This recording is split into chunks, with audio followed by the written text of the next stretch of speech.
On July 7, a coalition of 36 U.S. states, as well as Washington, D.C., filed an antitrust lawsuit against Google.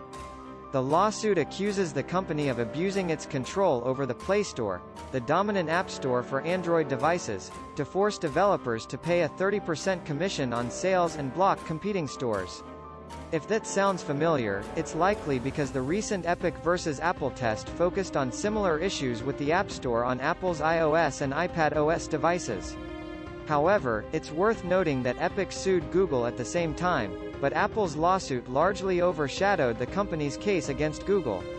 This state-level lawsuit comes amid 3 other ongoing antitrust lawsuits against Google at the federal level in the U.S., including one ongoing Justice Department case which accused Google of monopoly practices in search-based advertising. The application store demand seems to focus on 2 main issues. The first is Google's App Store fee. The company takes a portion of the sales generated by developers using the Play Store to deliver apps to users. Like Apple, Google takes a 30% cut from app sales, but cuts it down to 15% for developers making less than $1 million on the Play Store. Google recently expanded the fees to cover more digital products purchased through the Play Store.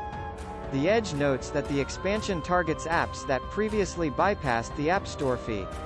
However, as with Apple's App Store, the problem is not so much that the fee exists, or that it is 30%, but rather that the developers have no other choice.